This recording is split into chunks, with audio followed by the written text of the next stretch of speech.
for The Good Witch. If this is your first time visiting me, I would like to thank you. While you're here, please like, subscribe, and share this channel. By taking this action, you will be helping the channel to grow.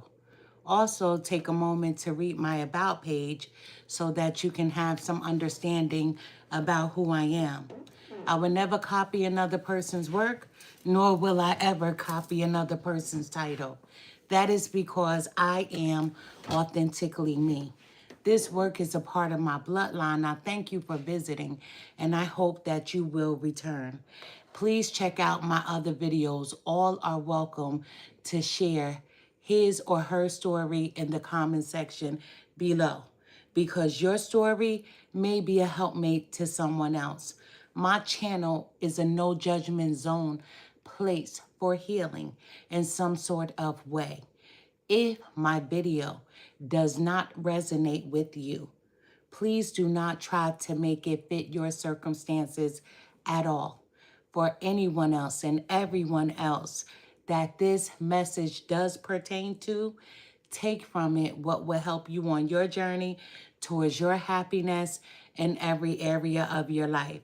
Once again, I am Empress Real One 584, The Good Witch.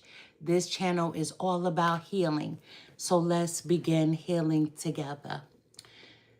I had previously made a video on healing.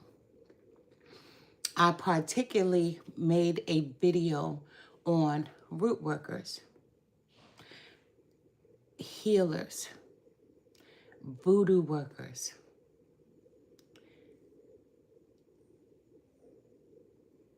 I've seen another tarot reader come behind me who is not my race. Let me say that first and foremost. Who doesn't share the same culture as I do. Come behind me and try to make a video about healing, saying that it was non-existent. That the only person that can heal you is you. Is that true? Absolutely. But in the spiritual world, where all of this come from, there are people that have special gifts, whether it be psychics, mediums, whether it be root workers, herbalists, whether it be tarot readings. You yourself wouldn't be on this platform if these things didn't exist. See, I put out a video also explaining to you the magic that we have. A lot of people are diving into spirituality, which is a beautiful thing, because bring on the masses. The more, the merrier, because that means that people are open to the world around them. I've also made it clear multiple times on my platform that I am not a religious person. Although I do know about different religions. I've studied. I homeschooled 5 children and taught my children also about other cultures, other religious-based people and their practices. But we only practice our own. I come from a long line of root workers, predominantly from the South. When you go to AI and you ask about root workers of the South, the first person that comes up is my aunt. Because worldwide, people would come to her home and they would want work done for them. She was a root worker, a root doctor. My family, some, we believe in voodoo, voodoo, whatever you would like to call it. Then there are other members of my family who are totally religious based, but they don't even practice the same religions. The one thing about life is that we are free to choose what we want to believe in.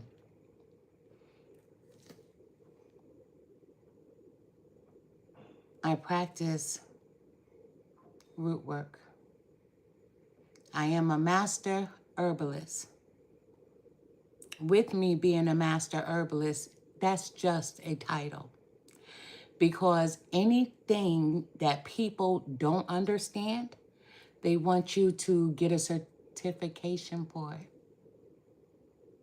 People even want you to get a certificate to be a psychic, to be a medium, which that is non-existence, because these gifts were a part of my bloodline for centuries. I've heard other people try to go behind my videos and to speak about how their family's lineage has dived into witchcraft. We are not the same. Absolutely not. We are not the same.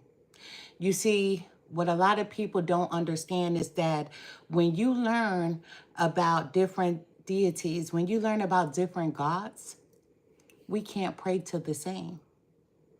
Because when this came about, it was for the protection of my ancestors, as I explained in multiple videos. The ones that were shackled, the ones that were chained, the ones that were taken from their land, from their families, the ones that were stolen, the ones that were beaten, the ones that were unalived, and people forced to use them for sexual reasons. People always try to destroy or speak against things that they don't have knowledge of. But then there are so many people who want to dive into the art of who we are.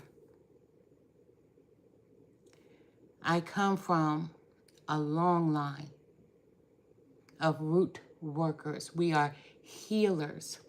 That means when someone conjures up a spell to be placed on someone for various reasons, they come to people like me. They come to people like my ancestors that did it before me. To remove a spell, they come to people like me. They came to people like my ancestors. There are multiple reports written about my aunt. There are multiple reports written about my great-great-grandfather. There are multiple reports written about another great aunt as well, and also a great uncle. I have people that have asked to interview me. But the only reason why people would like to interview is because they want to learn from, to put it in their stories, to write a movie. See, when I started this platform, it wasn't for me to be friends with any other tarot reader, because our platforms are personal to us. But people hate what they can't conquer. People dislike when they see an authentic person. They come and they try to take from your videos. They try to use verbiage like you. They try to mimic you. And I've called a few out, but not by name. But they knew who they were. because my energy can be felt. I push it out there because I want you to feel. See, someone that's authentic never has to take from another person.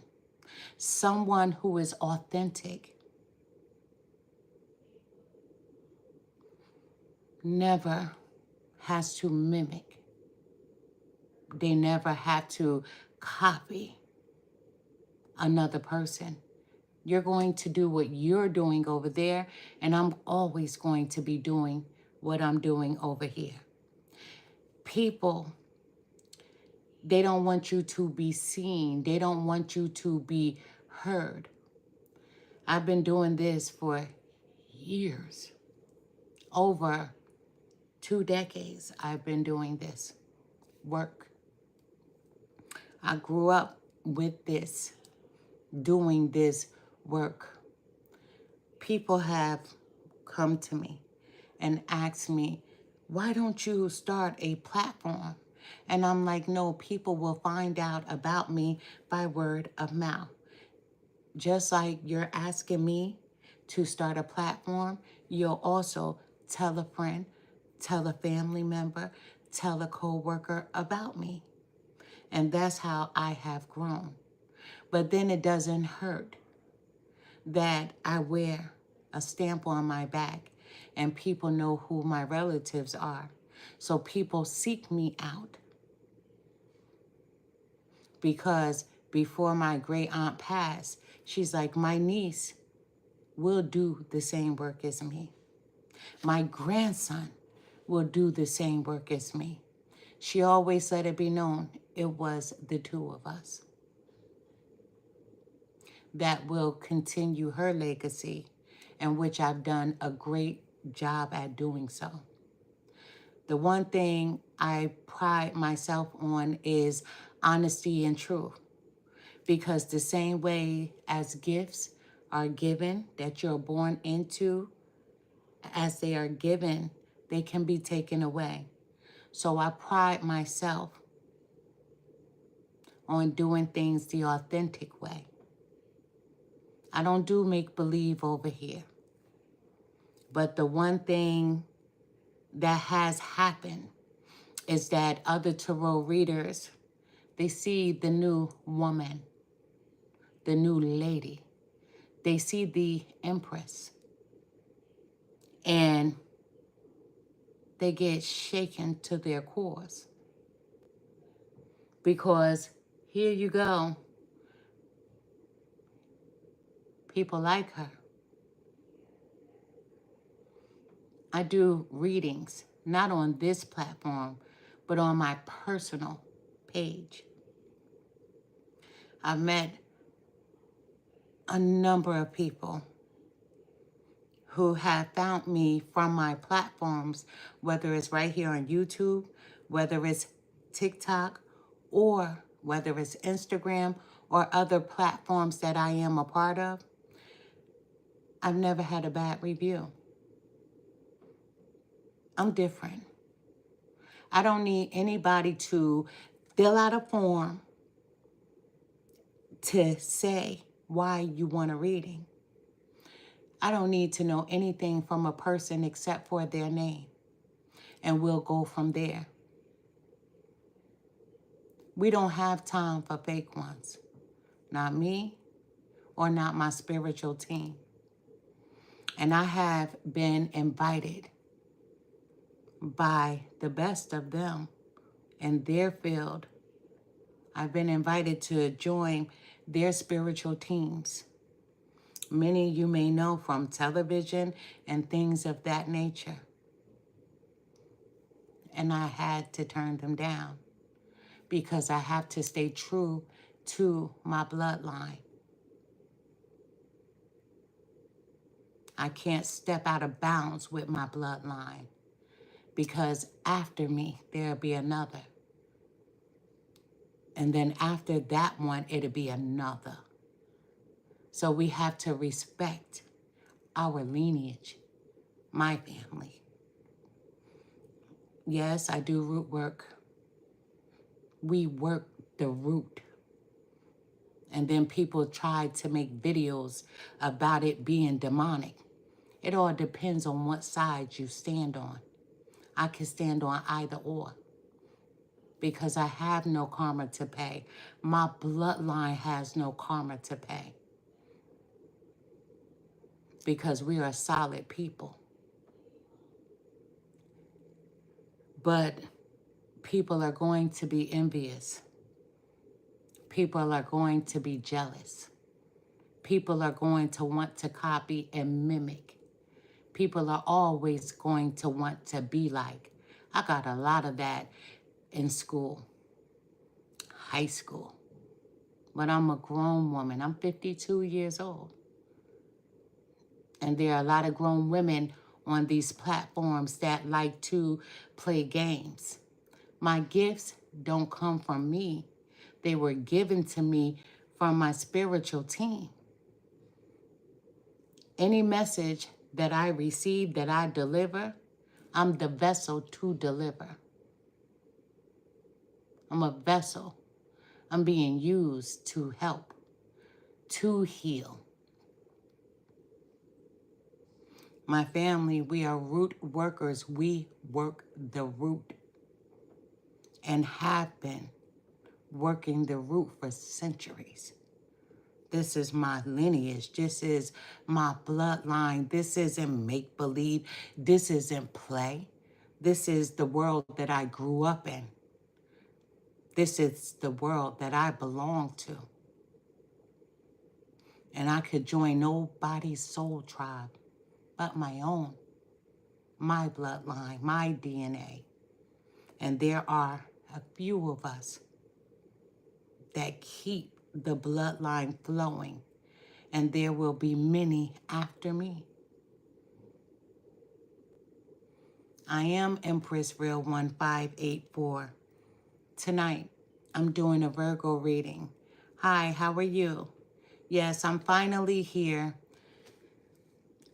On my platform on TikTok, I have not given a lot of time to as I was dedicating my time over here. So when you have multiple platforms, you try to give a little over there, and then outside of those readings, you get personal readings from your personal website. So no, I haven't been here on live, but I will be here on live for, let's just say, about a week. So I missed you too, and I thank you so much. I'm doing the Virgo reading as requested by you. As requested by you. I was supposed to come on yesterday, but I got a little tied up. And my husband got me this little thingamajig so I can move it around a little bit, right?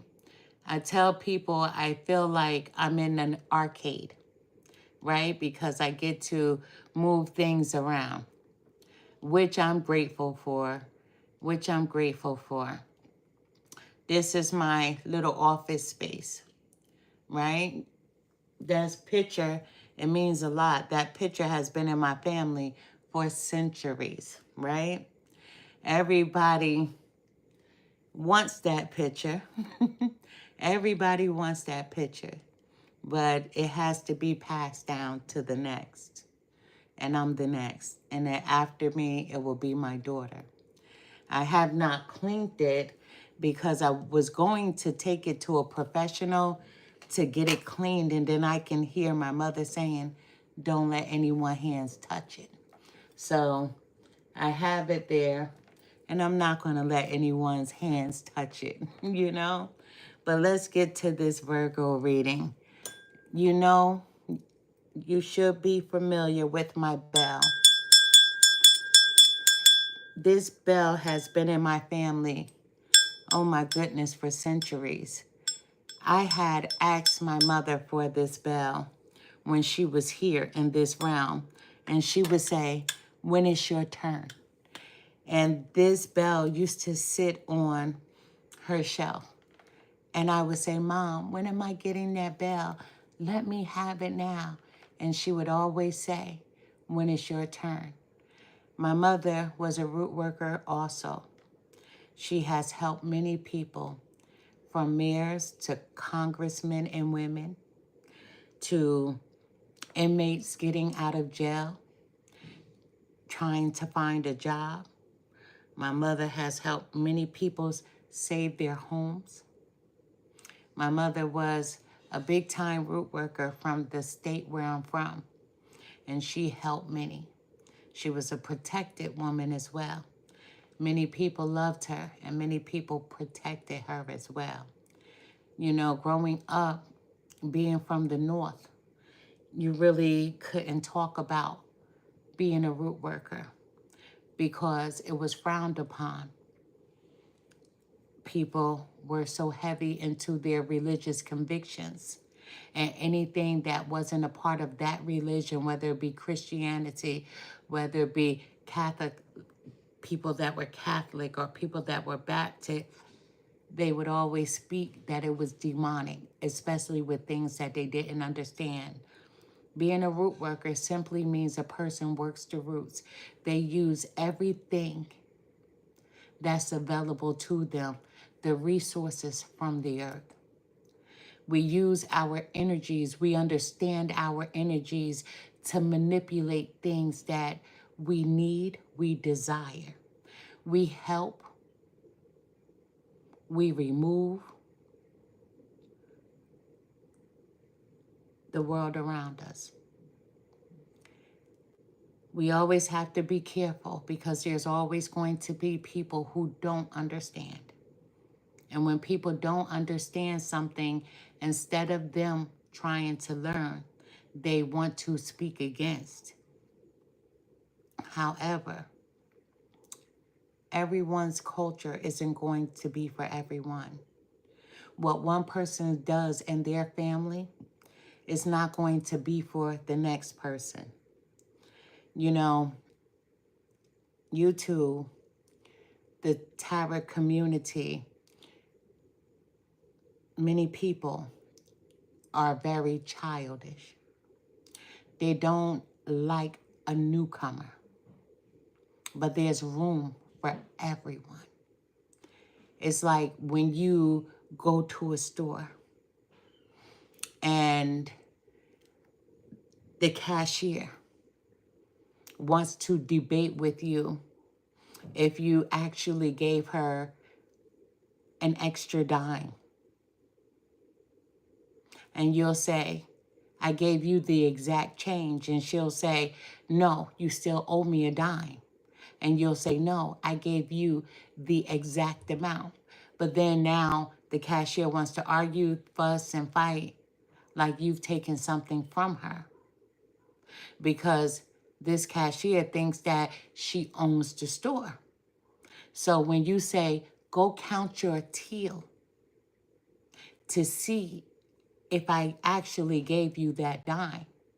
And she's like, I don't want to count my till because I just know you didn't give me that extra dime. And so you're like, you know what? Let me dig in my pocket. I'm going to give you another dime. Because if you think that I'm stealing from you, I come here often. I don't want anyone to think that I would not pay what I'm supposed to. That's what YouTube is like. The tarot community. People think they own YouTube. People don't like when a new person arrives. And especially when the new person is authentic. I'm not a part of anyone's channel on this platform at all. Nor am I a part of anyone's platform on any channel. I am me. Plain and simple. I am me. People, I always tell people, be careful with what you write in the comments. Because when people write so much of their business in the comments, the tarot readers read your comments and they try to make their readings about your comments and you think, oh my goodness, she's talking about me or he's talking about me. No, they just read your comments. When certain tarot readers say that I give readings, but then they want you to fill out a questionnaire. Why? I thought you had gifts. I thought you were an authentic tarot reader. I thought you were an authentic psychic. I thought that you were an authentic medium. And if you're any of those things, when I book a reading with you, then you don't need to ask me any questions. Why would I have to fill out a form to tell you why I want a reading? You should be able to tell me.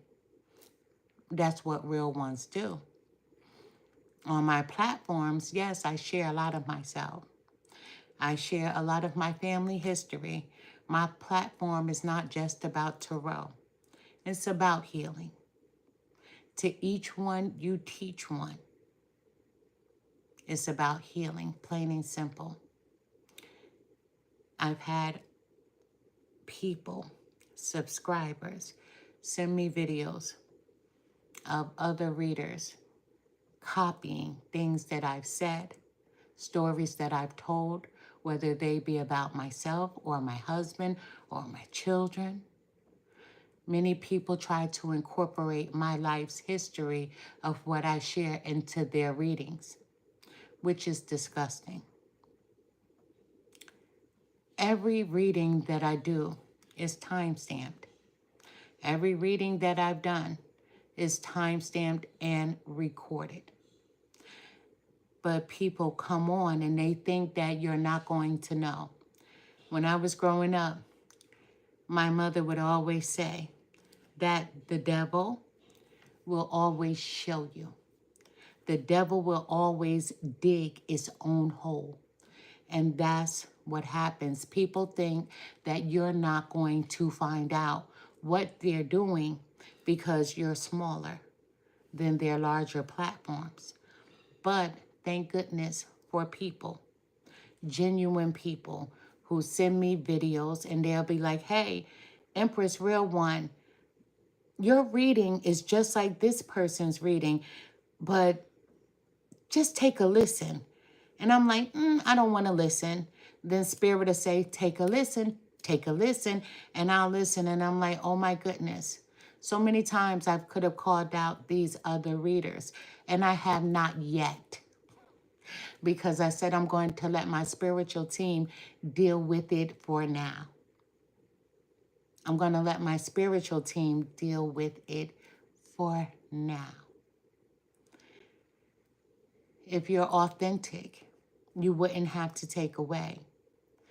And when you are authentic and you're blessed with spiritual gifts, the number one rule is you don't hurt your brother or your sister. Not brother or sister as far as being the same bloodline, but brother or sister in the spirit of being authentic with your true gifts. When a person takes from you, it lets you know right then and there, whether you are a psychic or not, it lets you know that they are fraudulent because you can't be in this world and do fraudulent things. Because a real one will say, yes, I took from Empress Real One 584. Because if you're bold enough to do it and put it in your channel, in your videos, on your platform, and if you're that strong in your convictions and in your power of the spirit, you will be able to say that. But no, you hide. And you act like, oh my goodness, someone is, or you hide and you're quiet, hoping that no one realizes or recognizes it's you. But thank goodness for people, because people will always show you. The devil will always show you his hand, and then he'll hide. And that's what people do on these platforms. There are some very beautiful, authentic tarot readers as well. and they will say, welcome to the channel, or they will say, congratulations. I follow 3 of them. And as I said before, one makes me laugh. I swear, one makes me laugh. So when you need that good laugh, you may click her on. And I probably do that once every 3 to 4 months when I need a good laugh. One is almost right there. But this one has gifts, but doesn't believe in herself. Needs to take a step back and then take 5 steps forward. This person is in them. This person doesn't even know that it's a part of their bloodline. And then there's one more. Then there's one more. That she started and she walked away. Because I guess it was taking too long for her to have subscribers. So she started it and she walked away. And I even wrote her. I said to her, I wish you would not walk away. Everything takes time. You are not supposed to walk away from this. But she did walk away. She also makes tarot cards, which I have purchased from her as well. And I shout her out on all of my platforms. And the reason why I shout her out is because she is needed. Authentic ones are needed. And she is authentic. The one thing that we all must practice is patience. I started off with 1. And now I'm over 10,000. And it took some time, but I have nothing but time. Thank you so much. Thank you so much. Listen, I dislike dishonest people. I really do. And it's not in my nature to be dishonest. I'm a mother of 5 and I'm a grandmother as well. And the one thing that I pride myself on is when my children, when they were growing up, a person is always going to be who they are. You can't change them. They have to always want to change themselves. But I always told my kids, whatever you say to someone else is your business, but just never lie to me. Never lie to me. But they knew who mommy was. They knew that mommy could see anyway. And my children, very young, would not lie to me at all. As adults, before they lie, and even if they thought about it, they'll bow their head down because they can't make eye contact. And when they can't make eye contact, I'll say, I'd rather you not say anything at all if you have to be dishonest with me. And then they say nothing. I pride myself on honesty. My husband prides himself on honesty. My youngest daughter prides herself on honesty. My youngest son prides himself on honesty. The rest of them, whatever. I'm just going to be honest.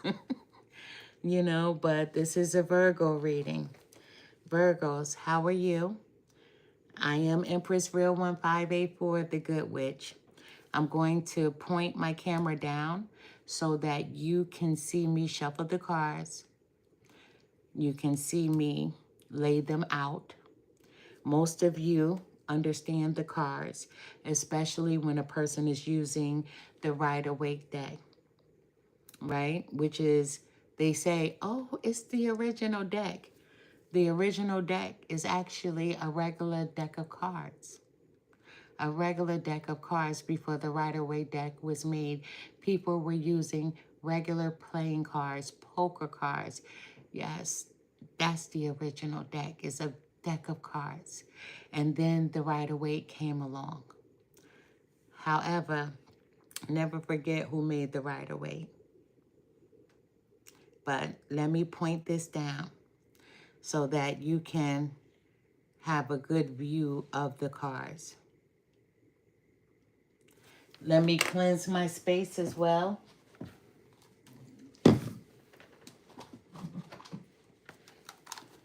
I always cleanse my space before every reading. It's important to do so. I did a reading earlier and it was a Cancer reading. So I don't want any of those energies to flow into this reading at all. I always cleanse myself. I love this. I love this, right? I always cleanse myself because it's important to clear your energies before reading, right? You want to always make sure that you are disconnected from whatever is about to be said. You want to make sure that you are not only disconnected from whatever is about to be said, but you want to remove any of your feelings from a reading. You want everything to flow naturally because it's important to do so. It's important to make sure that all your energies are cleansed from a reading. I am Empress Real 1584, the Good Witch. I send to you all nothing but love and light. Listen, if this is your first time visiting me, I would like to thank you. While you're here, please like, subscribe, and share this video. By taking this action, you will be helping the channel to grow. Also, take a moment to read my About page so that you can have some understanding about who I am. I will never copy another person's work at all, nor will I ever copy another person's title. That is because I am authentically me. This work is a part of my bloodline. I thank you for visiting, and I hope that you will return. Please check out my other videos. All are welcome to share his or her story in the comment section below, because your story may be a helpmate to someone else. My channel is a no judgment zone place for healing in some sort of way. If my video does not resonate with you, please do not try to make it fit your circumstances at all. For anyone else and everyone else that this message does make sense to, take from it what will help you on your journey towards your happiness in every area of your life. Once again, I am Empress Real 1584. This is a Virgo reading. If this reading is for a male, I will say so. If this reading is for a female, I will say so. If I don't say anything, understand that we all have masculine and feminine energies. It all depends on where you're standing at present. I'm going to shuffle the cards again. Virgos, these are very, very honest people. Most of you are very, very honest people, right? You try to be. And the reason why you're honest is because you don't want to hurt anyone. And you feel like if you're honest to a person, that the person will give you the same respect and be honest with you as well. But you found out everyone isn't like you, right? No one is the same. We may be similar, but we're not the same. Virgos are hardworking people, as I've said so many times. Virgos, if they are an older child, when it comes to the family dynamic, the Virgo is going to work hard to make sure that their family has. They're going to help out mom or dad, or if it's only mom, to help mom, and if it's only dad, to help dad. But the Virgo is going to help the family structure financially. That's what they try to do. You know, the Virgo is also very helpful. So not only hardworking, but helpful to many. They're helpful to strangers. They're helpful to their coworkers, to their family members, right? They are loving people.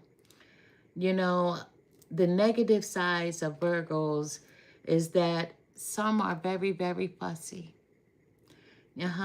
It's not like they like to argue, and it's not like they like to complain.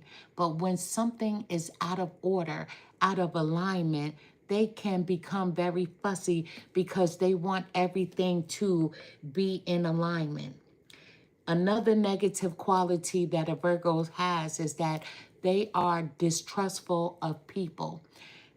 And that's okay, because being that they give so much of themselves to people, they have a feeling when a person is not authentic with them. So they are very distrustful. You have to prove yourself to a Virgo that you are loyal just like they are. You know, and that's critical. It's critical for you, cross watcher. If there's a cross watcher watching and you want to learn a little bit about a Virgo, it's crucial that you prove yourself to the Virgo so that they can know, believe, and trust that you are similar to them, that you are loyal. Don't cry, don't cry, not unless they're tears of happy tears, right? But Virgos are very kind-hearted people. As I said, if a person is helpful, that means they're good in nature. That means they're very kind-hearted. And it serves them well to be this way, because that's the nature of who they are, and that's the nurturer of who they are. They patiently perform tasks. Even if something seems hard, they're going to do their best at making sure that it gets done properly. So they are patient when it comes to performing all of their tasks. Let's just say the prime example, if they are washing dishes, some people rush through washing dishes. The Virgo is going to be patient at washing the dishes, making sure the water is nice and warm or hot enough that their hands can stand. They're going to make sure that they have enough product in the water, whether it be bleach or dish detergent, and they're going to wash every utensil, every plate, and they're going to check it. Not once, but twice, but 3 times to make sure that they didn't leave any residue. They are patient people with everything that they do. But they can be overly critical of themselves. So let's just say if someone comes in the kitchen and they just find a little spot on the plate and they say to Virgo, oh my goodness, you left a little spot. Virgo will go in the cabinet, pull all the dishes down, recheck them to make sure that another person won't find a spot. And they will be apologetic for the rest of their lives about that one spot. I'm so serious. This is Virgo, right? They want to let you know that, hey, it was a mistake. I honor that mistake, and I am apologetic. You know, Virgos, they rule over the harvest. And that's represented bearing the fruits of hard labor, as I described. The Virgo can deny herself gain and pleasure for the sake of providing for serving others. Plain and simple. When it comes to the matters of the heart, when it comes to relationships, Virgo is such a provider and a helpmate to the family that they put their own lives on hold for the betterment of the family, for the needs of the family. They will work that hard to make sure that their family is secure. Let me tell you, Virgos are very hardworking people, like Scorpios, like Capricorns, and so on. You know, this is the Virgin. And the reason why they are the Virgin is because they have a pure soul and they are devoted to the approach of life, to the way they approach things, the way they approach people. They have this pure soul. They want to make sure that everyone is okay. They have this type of energy to whereas this energy protects people. And this will benefit the world in a large way. Let me just tell you. Let me just say that about the Virgo. Let's get to this reading. I hope you're doing well. Spirit guides, help me to deliver the most accurate message that I possibly can for the sign of Virgo. Show me what I need to see. Tell me what I need to hear. Thank you. Spirit guides, that was easy, Virgo. Let's see. We'll take them in the order that they came out. Virgo, this just in. This just in. Spirit comes to remind you that resilience is in your blood. You have the power to overcome anything life may have to throw at you. If you're feeling defeated about any situation in your life, right now, Spirit says, don't. For you may bend, but you are without a doubt unbreakable. That's because of who you are. Because you're pure. Your soul is pure. Your soul is kind. Your soul wants to help many. But Spirit is saying, you've been patient. And Spirit is coming to remind you that resilience is in your blood. And it is. And that you have the power to overcome anything that life may throw at you. So if you feel like you've been defeated in a certain situation, don't. Because there's always a way out of a situation. There's always a way to rethink, to re-strategize within a situation. You cannot be defeated, let me tell you. If something or someone has walked away or been removed from your life, Spirit will replace that person with a better person. A person that's a good fit for you. I mean, as far as a significant other goes. I'm not talking about family because family members are irreplaceable. But there's no reason for you to feel defeated about any situation because Spirit is letting you know that we all, including myself, may bend, but we will never break. If you've ever been to my readings, you will know that I say a famous quote by Martin Luther King. And I have this linked on my Instagram. I have it linked on my TikTok. I have it linked in my emails. Let me tell you, a man can't ride your back unless it's bent. Stand straight up. If my back was bent, I wouldn't say the things that I need to say. I would sit back and be quiet about the things that I see or that people have shown me or Spirit has directed me to. If my back was bent, I would be too afraid to speak up.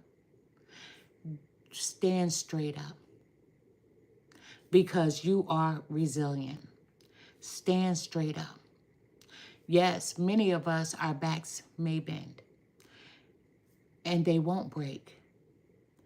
But I'm saying to you, Virgo, Don't even let your back bend.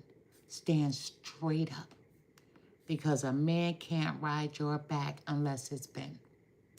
You are very resilient. You are very strong. You're very hardworking. And you're just good. You're a good, kind soul. And for that reason is why you will always be prosperous. You will win. In other news, Virgo, in other news, there will soon be cause for celebration in your life. Spirit says, get ready to call up family and friends to propose a toast to you on your achievements. When I did the Cancer reading, Cancer got this card as well. So you may be connected to a Cancer, or you may have a Cancer placement within your natal chart. However, as I told you, stand straight up, because guess what's happening? You're going to be celebrating. You can call up friends, you can call up family, and you can share the good news, or you can keep the good news close to the chest, to yourself. But there's going to be room for celebration within your life, Virgo. This just in. This just in. Spirit is asking that you be patient, and you've been patient, about a particular situation. Divine timing has the last say in this. Listen, Virgo, you have been patient.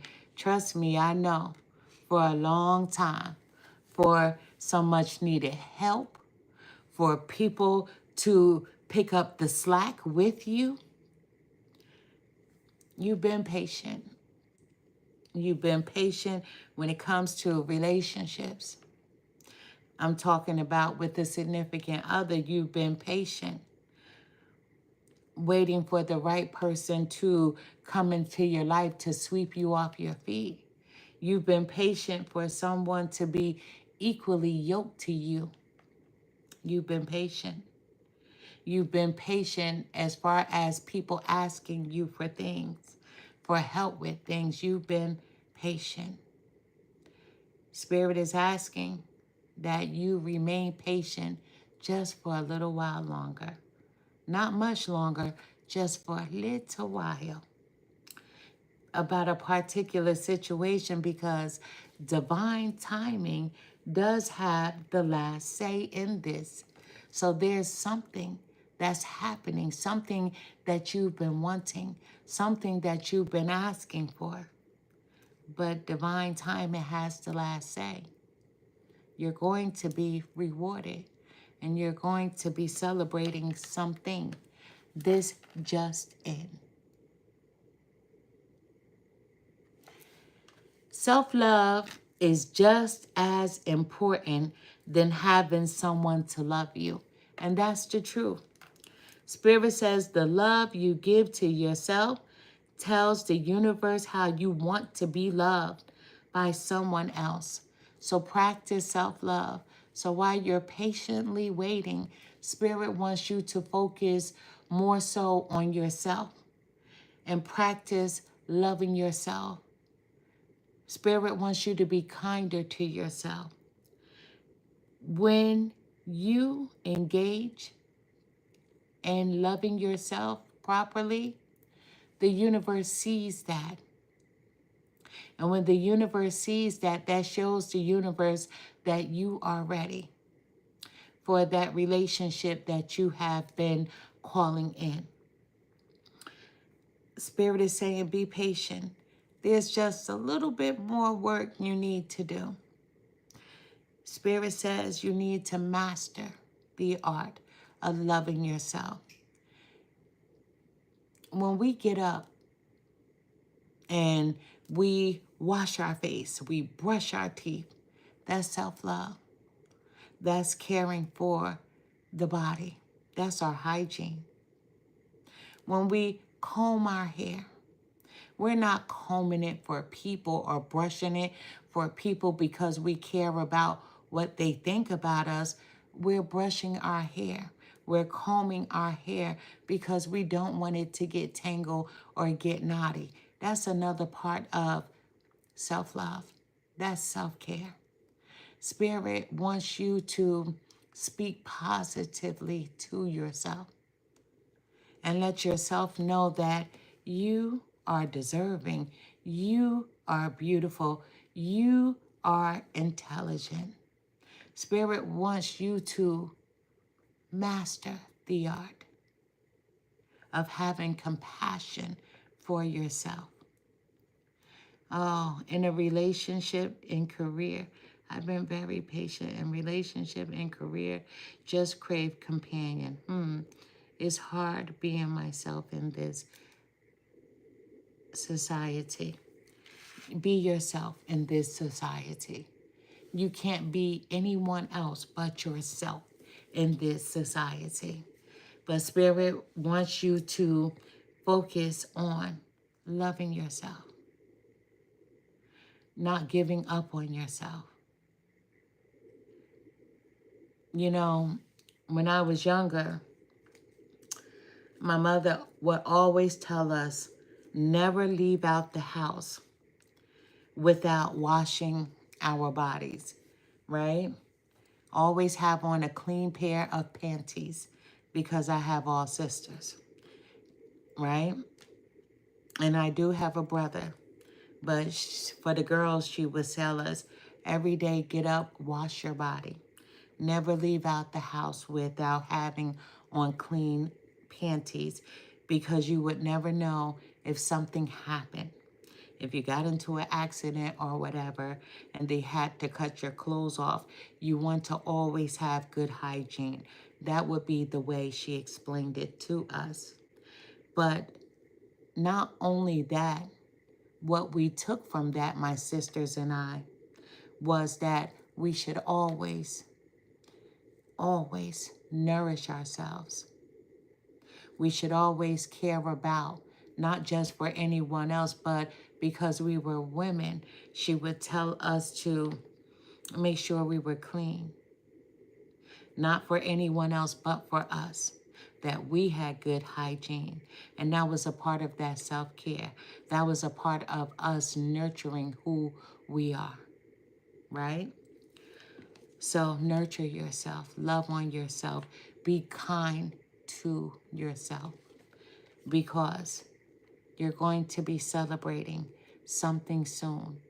This something is something that you have been asking for, and Spirit is asking you to be patient just a little while longer.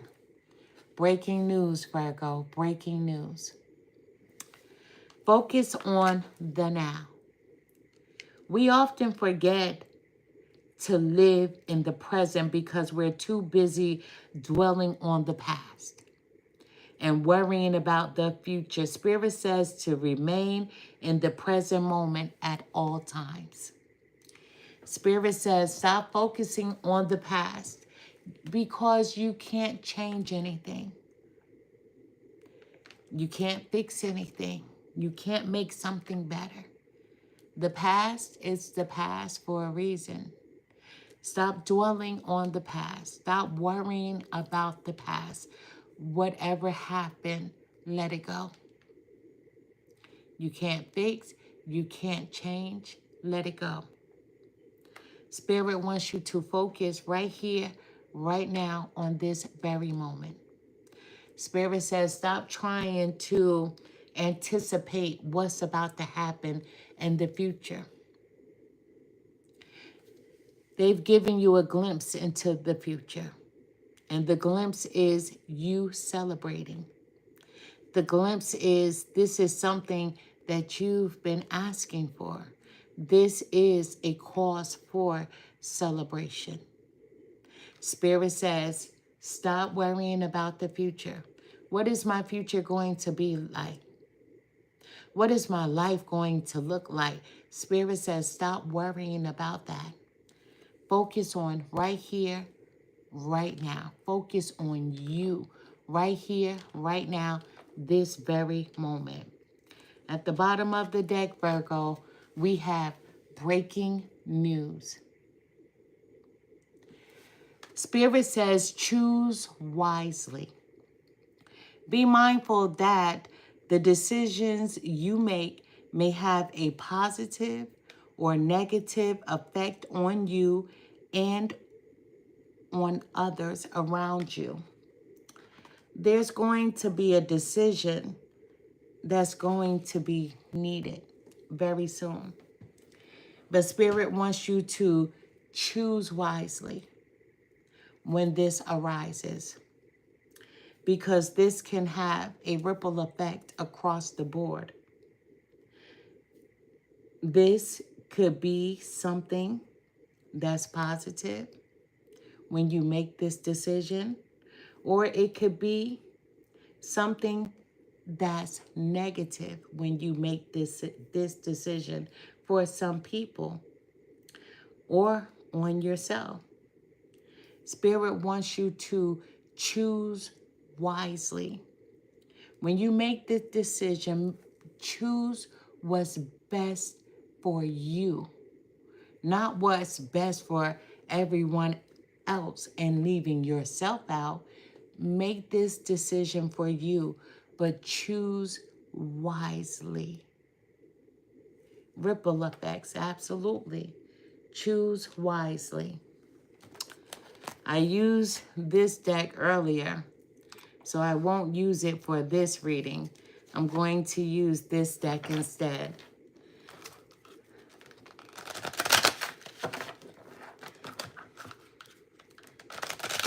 Just give me 1 second. One more shuffle. And then I'll cut the cards. I hope you're doing well. I really do. Spirit guides, help me to deliver the most accurate message that I possibly can for the sign of Virgo. Show me what I need to see. Tell me what I need to hear. Thank you. Spirit guides, this card turned over this way, so I'm going to take it and allow it to be your first card. It flipped over in my hand. Oh, let's see what we have here. I have 2 more cards that fell over here, but I'm going to take these first. I'm not doing reversals.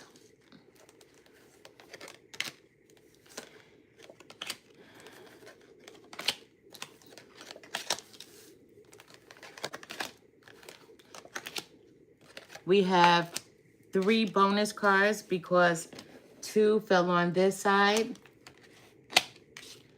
Okay. And then I'm going to move the desk. I'm going to move the deck over and place it over here. Ugh. I don't know what happened. Oh my goodness. Excuse me. My camera went down, so I'm going to face you and we're going to read like this. So first and foremost, we have the Hanged Man. We're starting off with the Hanged Man. You know, Virgo, this is the number 12. You feel like you've made a lot of sacrifices. Virgos, that's what you do. You make a lot of sacrifices for people, right? A lot of decisions that you've made. You didn't make these decisions because this is something that you wanted for yourself per se.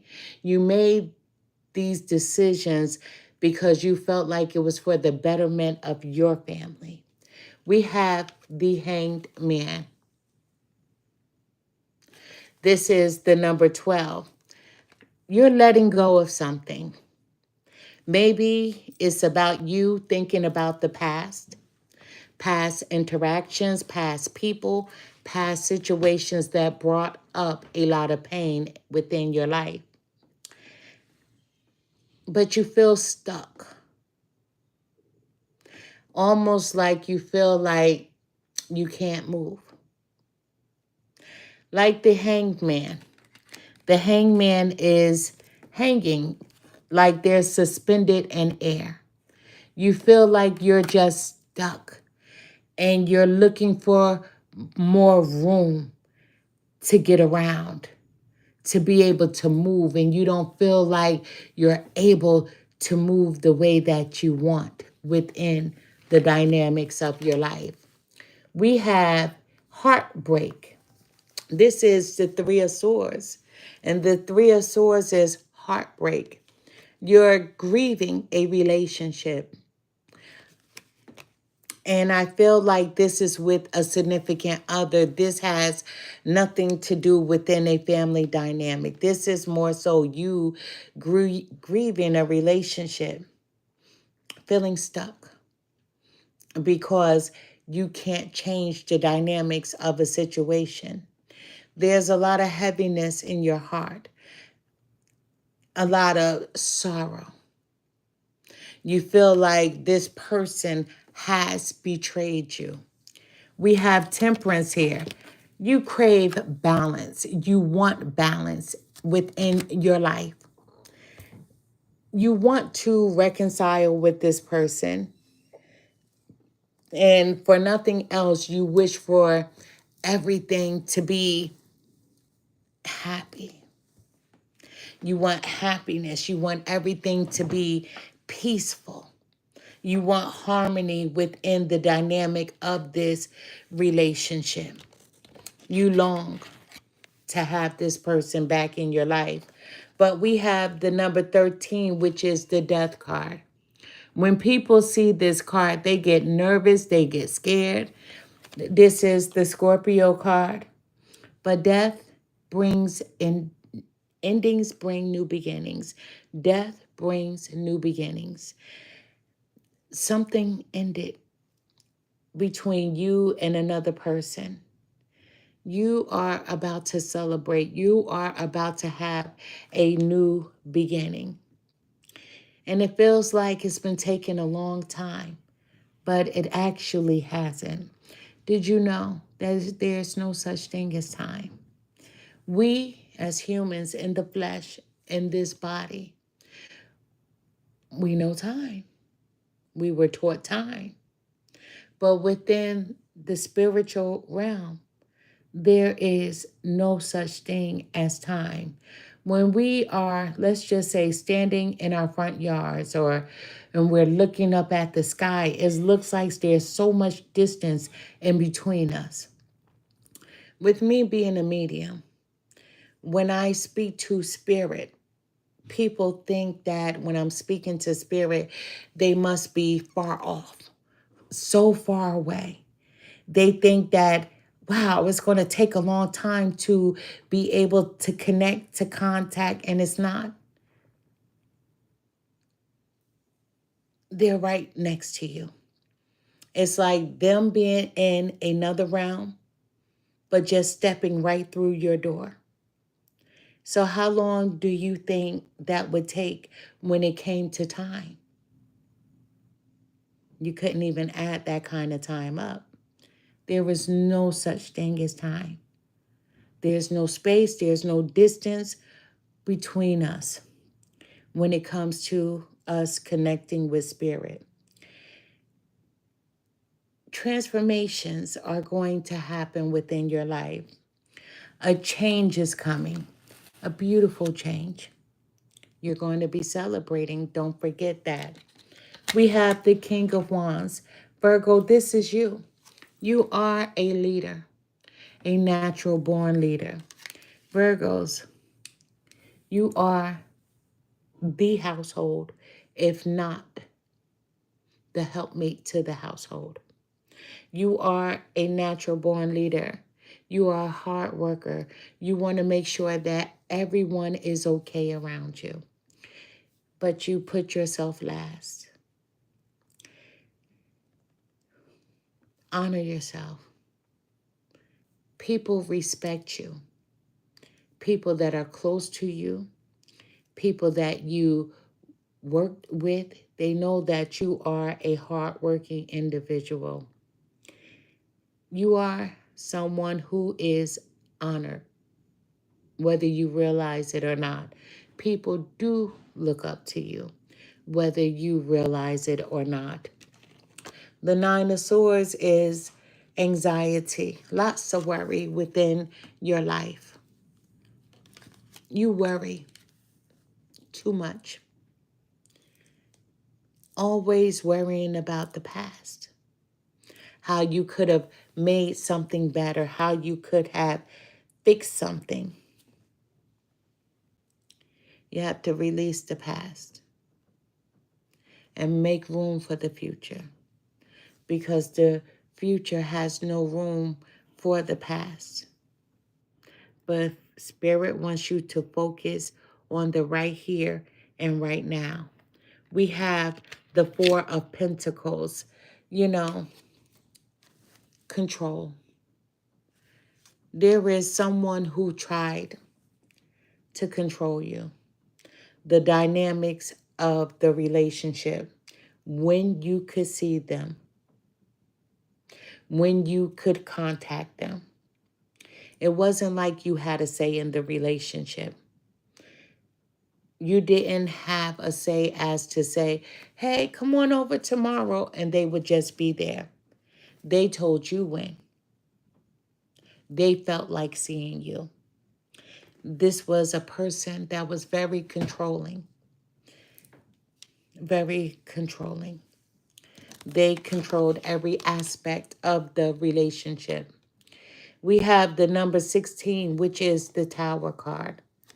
And that's why things came crashing down. This relationship that you were in with this past person, it wasn't meant to be. A lot of times when we are slow to move, when we are slow to make changes for ourselves, Spirit comes in and they dissolve things. They move things away from us. Let me give you the best example. I have a sister. I wear her name. She's crossed over. My whole family depended on her. Not financially, but like I said, in my family, we pride ourselves on honesty. My sister was a very trustworthy person, so much so that aunts and uncles who didn't have children, they left everything to her, and their wills, their homes, life insurance, because my sister was an honest person. She took care of the family. She even took care of my mom.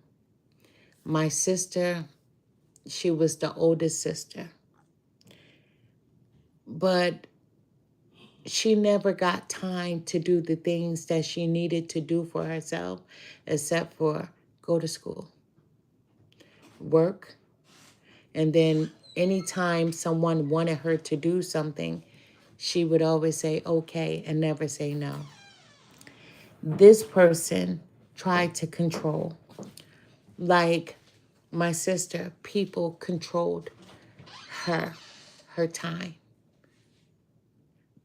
They knew how generous she was and how honest of a person she was. So the universe, you know what they did? They came in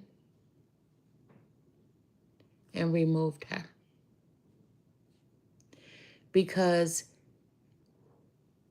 people didn't honor, they didn't respect, they didn't care to see when she was tired.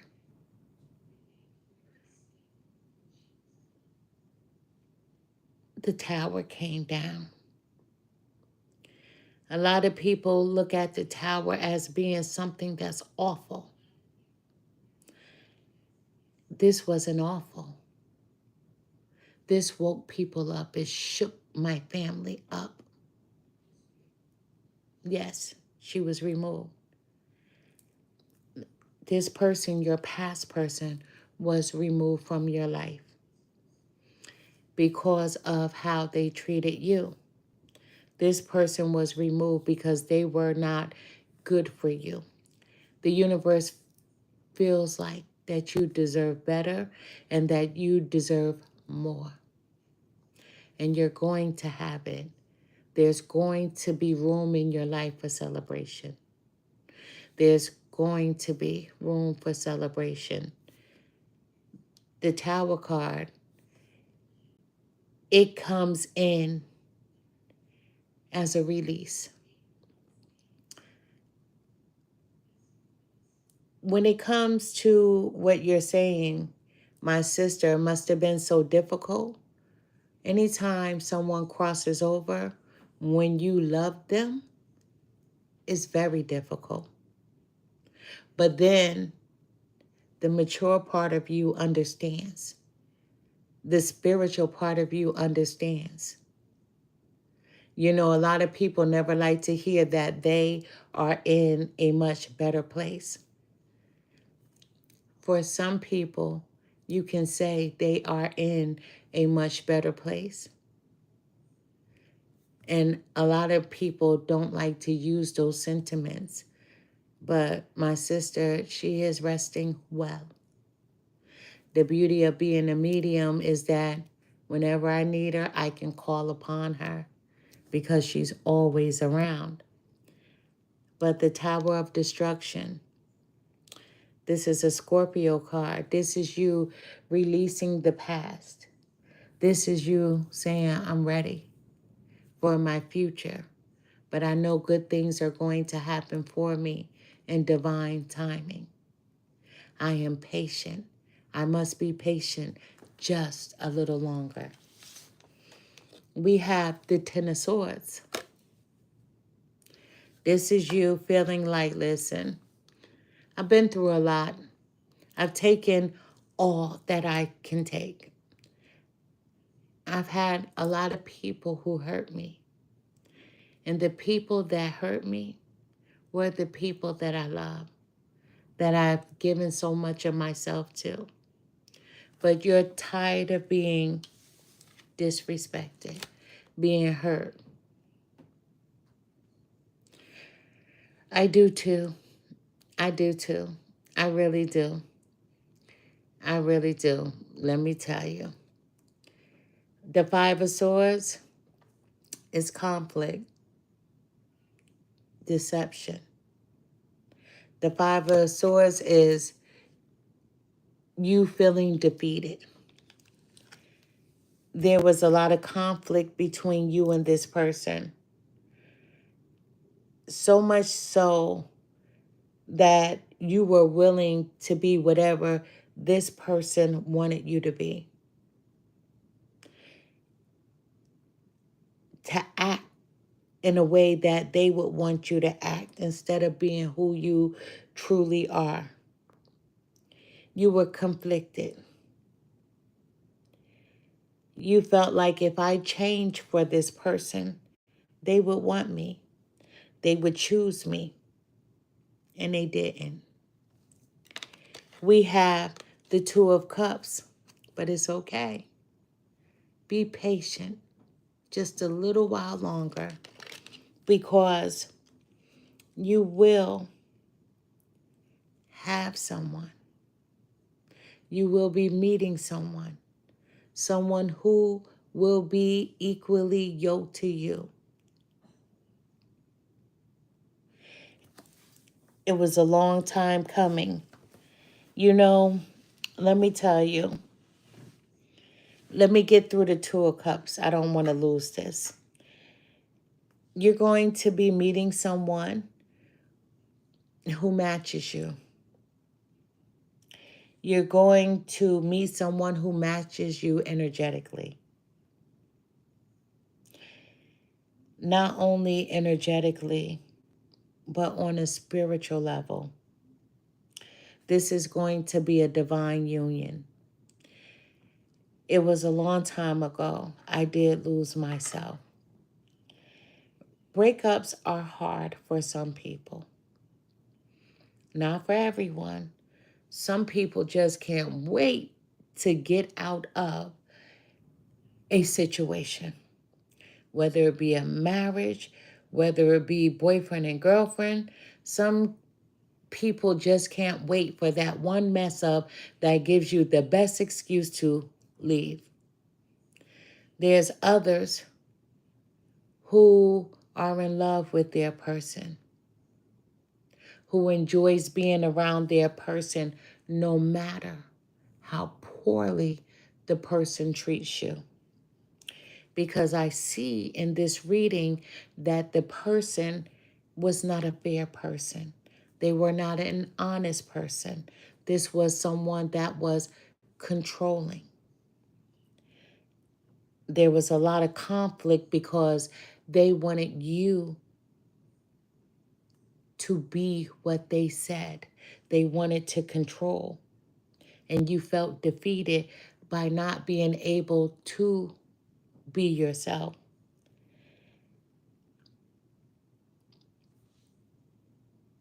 I talked to him last weekend.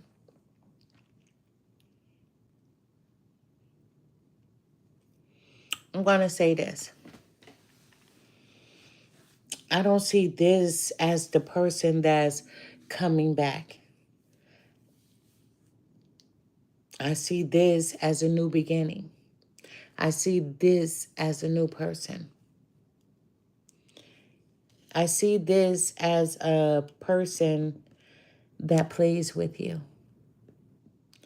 I see this as a person that strings you along. I see this as a person that at one time, when they wanted to be with you, it was just for sexual reasons.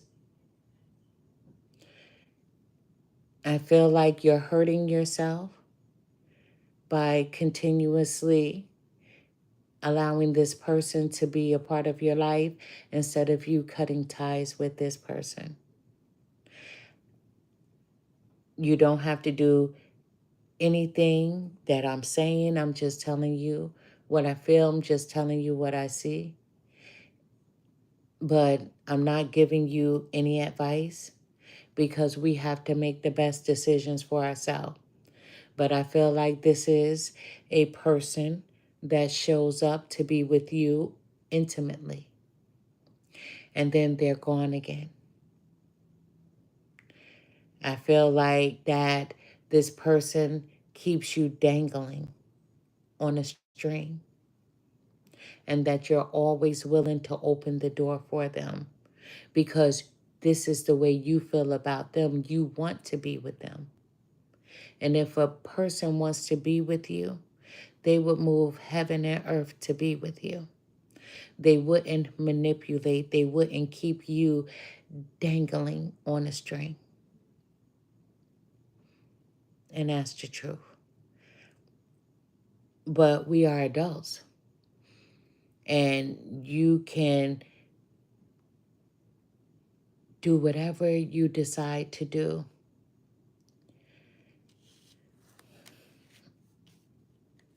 In life, many of us will meet our twin flames, and many of us will not. Sometimes in relationships feels like it is a twin flame relation. You feel so strongly connected to a person, but then after a while, you understand the difference between a twin flame relationship, a karmic relationship, or someone that is a soulmate. A lot of times, relationships feel like this is it, this is the one. But in a twin flame relationship, your person doesn't hurt you. They're not supposed to. You will have conflicts. Every relationship has conflicts. Relationships have ups and downs, their highs and their lows. But your relationship is not supposed to be painful to whereas someone verbally abuses you. Because I feel like verbally this person has even called you different names. And if I'm wrong, you can say so, but I don't feel like I am wrong. I feel like this person treated you like you were less. And for a little while, you believed like you were less. You took this person's word as if they were valuable. A twin flame relationship, they don't want to hurt you. They're not supposed to. Not in the manner that this person has hurt you.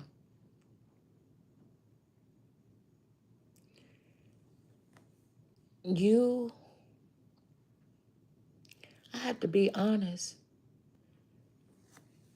you are not going to get this Two of Cups until you release this person, until you stop opening the door to this person.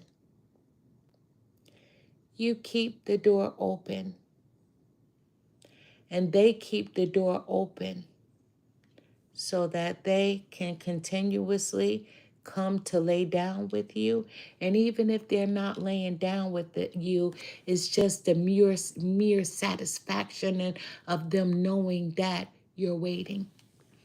And that gives them pleasure. It gives them pleasure that you're waiting for them. You should never wait for anybody. And this person is not the person for you to wait for. No, you shouldn't wait for anybody at all. Always move forward with your life. Never keep your life on hold. Never stop living life, enjoying life, waiting for someone else. Because this person is not waiting for you at all. They're not waiting for you.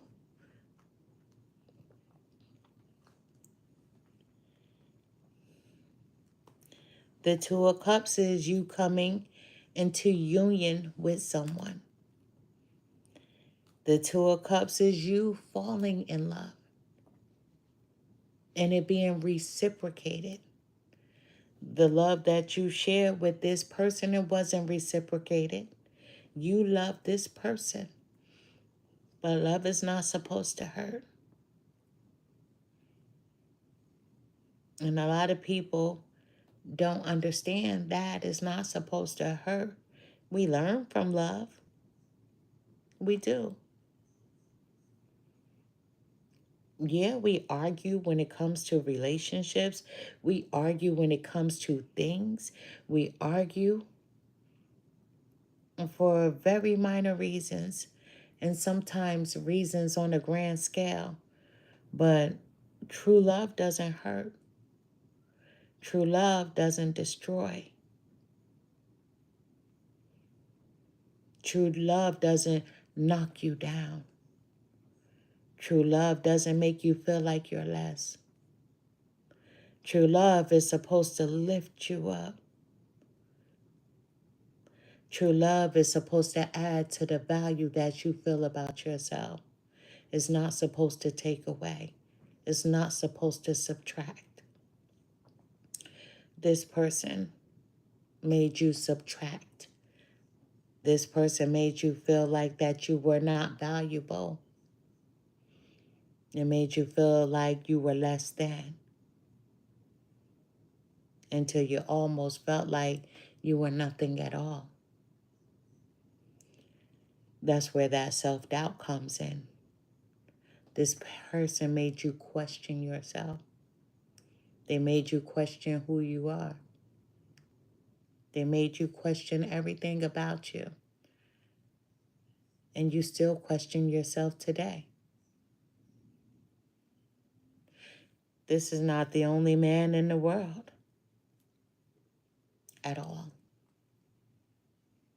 This may be the one you want, but you should only want something that wants you.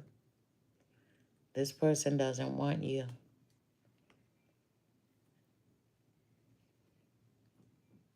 Because they would be with you.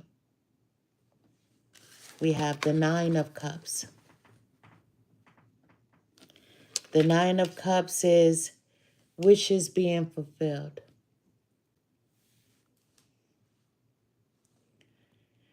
The Nine of Cups is you having a beautiful life that you should know you are deserving of this beautiful life.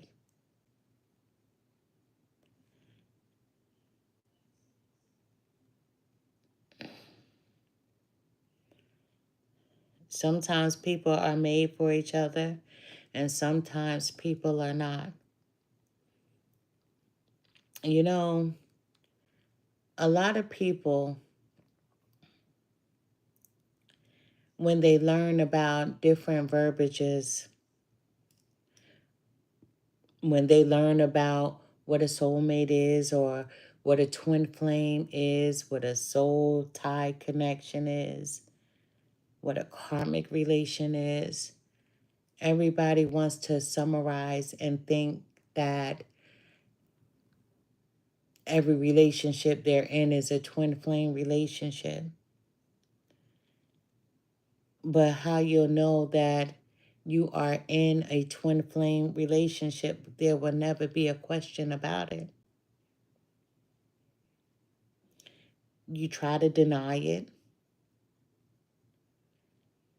you try to run away from it. This person makes you see everything about yourself that you actually don't like and that you never discuss with anyone. But then they also try to help you fix those insecurities. They help you try to not have doubts.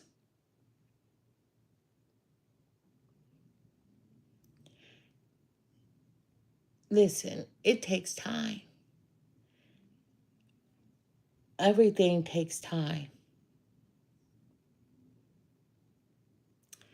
You know, I wish I could tell you a story, but I tell so many stories up here, and I'm so tired of these heifers, these cows, because as being from the South, your family from the South, heifers are cows, right?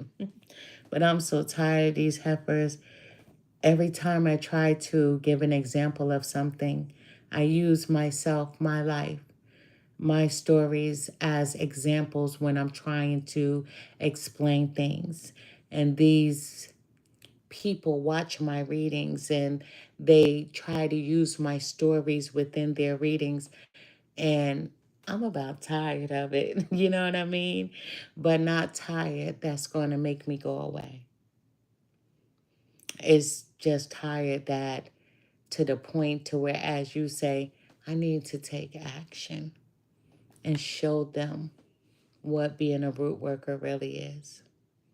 Sometimes you got to pop out and show a person or people what life is really like on the other side. But I wish I could share so much with you for you to have a better understanding of this. I wish I really could. I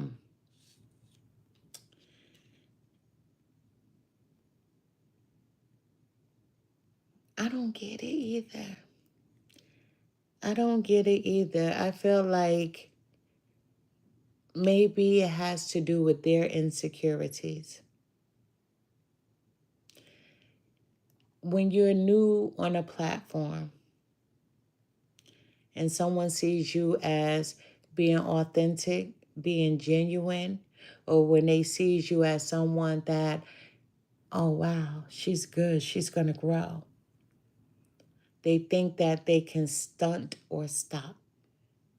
But no one can stop what's meant for you. There are billions of people on YouTube.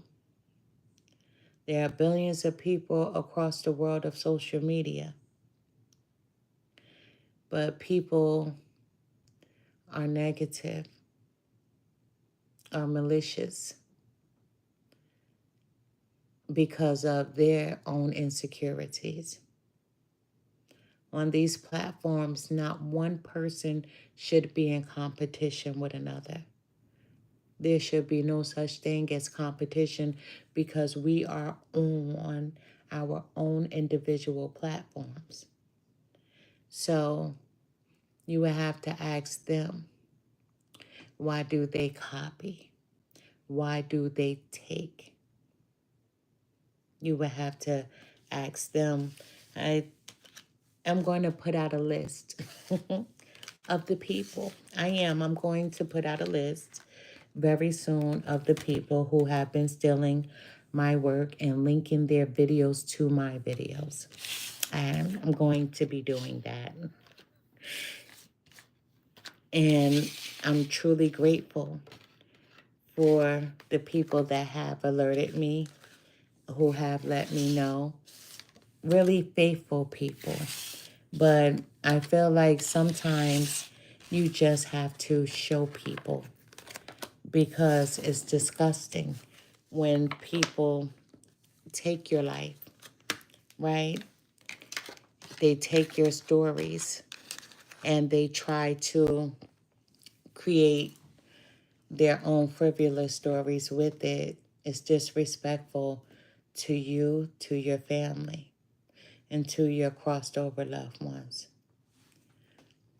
At the bottom of the deck, let's not forget, we have the Eight of Wands. The Eight of Wands is quick. It's fast. It's something that's going to be done quickly. But remember the card that we had.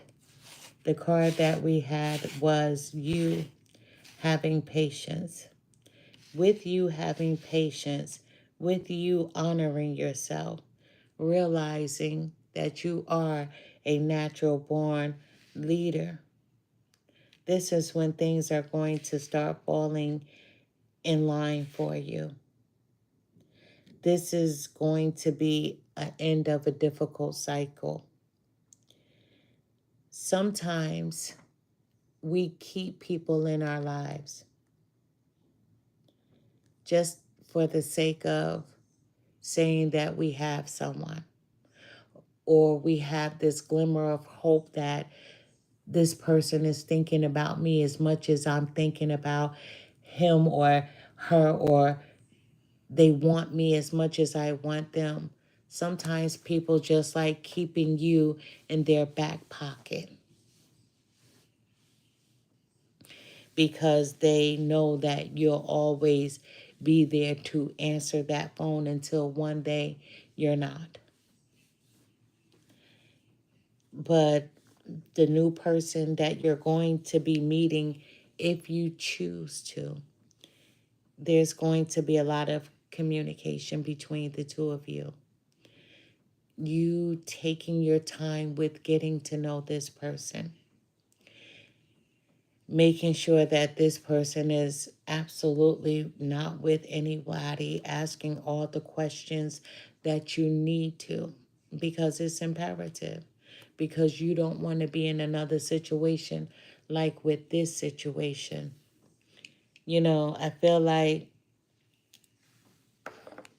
it's been years, you with this person. It's been years of you dealing with this person and dealing with the same, can I say shit, with this person. And this person, you have let them know how much this is hurting you. You have let them know how you truly do want to be with them. And I know that this person has told you no. But they play with you as well. Even though they told you no, that there was no hope, they still keep you around and they tell you, maybe one day, maybe. But they just keep you there because they know that you'll always be there until you're not. Until one day you don't answer the phone. Until one day you don't meet with them. until one day you decide not to be available. You have to stop being available for this person and let this person go, even though this person has been a part of your story for quite some time. For quite some time. Sometimes we have to know when to walk away, when to let go. If this person and you were truly meant to be, they wouldn't pull on your soul strings. They wouldn't dangle you. They wouldn't manipulate you. They wouldn't keep walking away from you. Yeah, I know. It's hard to let go.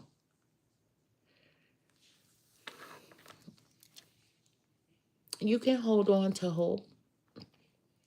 That's your choice.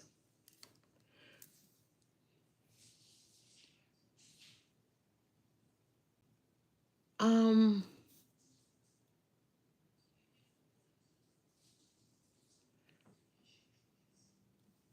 Let me say this. And I've told this story 1,000 times. And I don't know if I may make your situation worse and you wait a little longer or not.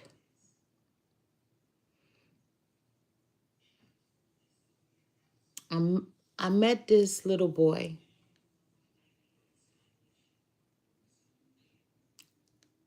and we were kids.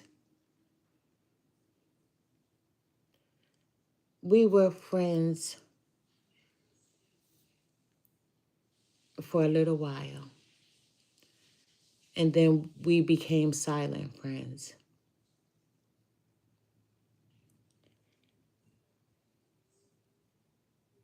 Oh, I wanted this boy to be my boyfriend so bad, right? He was handsome.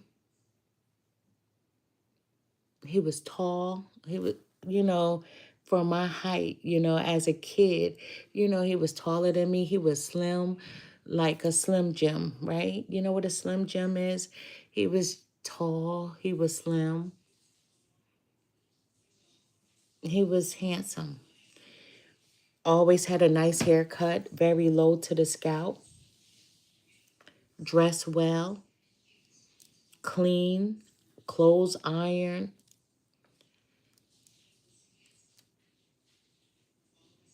but always stern.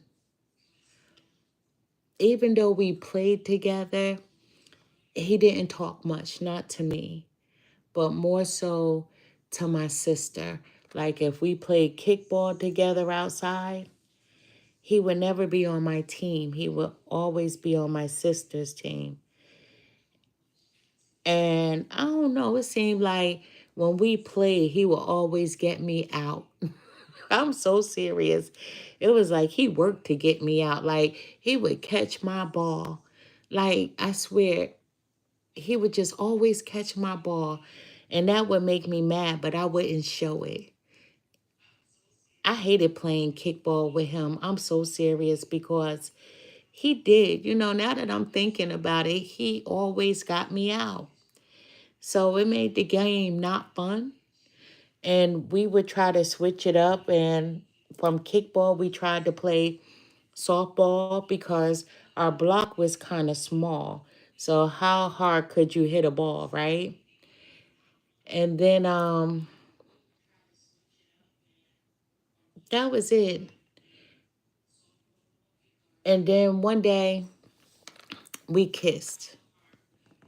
We kissed. And that first kiss always stays on your mind. From the moment that you kissed until you're grown, you'll never forget your first kiss. That's what they say. And it's true, right? But life got in the way. And he was such an honest little boy. I was over his house and I should not have been there. Being so young, my sister came and knocked on the door and he told my sister I was there. And I had said some things that made us stop speaking for a very long time. And even though I wanted to apologize to him, it was never the right moment. I would send him little notes on a piece of paper, give them to his sister, give them to his cousin for him to come and meet me, and he never did. So with him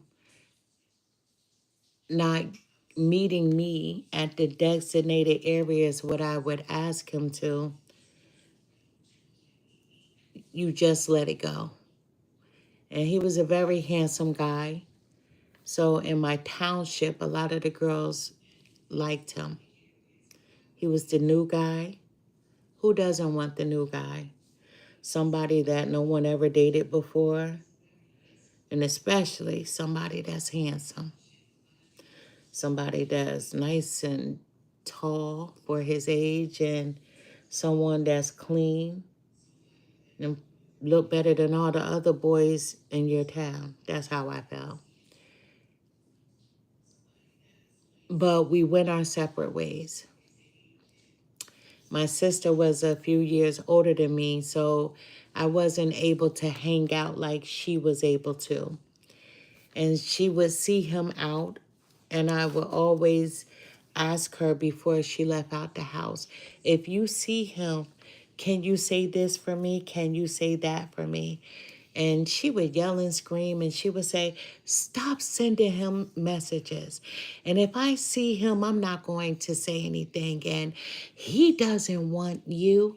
She would just say all this nasty shit to me. And I'm not going to lie, I would wait up until she got home. I would wait up because she had a curfew. And I would hate when she came in the house intoxicated, because now I can't get any information out of an intoxicated person. So I'm like, hey, did you see him? And she'll be like, yeah. And she would keep me dangling on a string. And I'm sitting there, okay. I'm like, well, did you say anything? And she would say, yeah, I said something. And he said he didn't want you. So this my big sister. I'm believing her. So I'm like, okay. Oh my God. Many a nights I cried myself to sleep, right? And then his cousins, his male cousins and I were cool. And when we got older, teenagers, his male cousin that's deceased now, he would always say, tell him you like him. You could be with him. Like, tell him. And I'm like, no, I'm not telling him, because in my mind, my sister already told me that he didn't like me. But, oh my God, his cousin, which is his god brother, he would be like, do you want me to tell him? And I'm like, no, don't tell him. And oh my God, this guy had so much faith that me and his god brother slash cousin could be together. But I would tell him no. Now, his god brother has a car. They will follow each other sometimes in their vehicle, and his cousin will pull up at the house and he'll be like, you want me to say something? And I'm like, nah. And he'll be like, you're so stupid. And then I remember one time my sister in front of him, she was like, he doesn't want you. Yo, leave him alone. Where I'm from, we would call it sweating. She would say, stop sweating him, right? And then I remember his cousin spoke up for me. And his cousin cursed my sister out. And I was so scared for him, because I'm like, my sister was a tough girl. Like, every guy, every girl in that town was afraid of my sister. So now I'm fearing for his cousin's life, right? And my sister didn't say anything. Like, he shut her up. So I was so proud. Guess what? That's a teenager.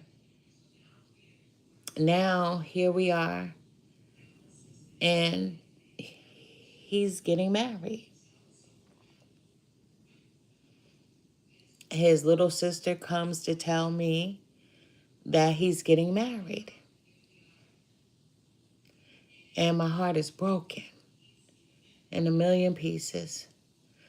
Because I'm like, okay, I knew he had a girlfriend. He even had children with this girl. I even had children too. But I'm just thinking, maybe he just will never get married, because you don't care about anything else, right? As long as he doesn't say I do. That's how I thought about it. And oh my goodness, when his sister came and told me he was getting married, to me, that was the end. It was the end. And I remember on his wedding day, I saw his dad.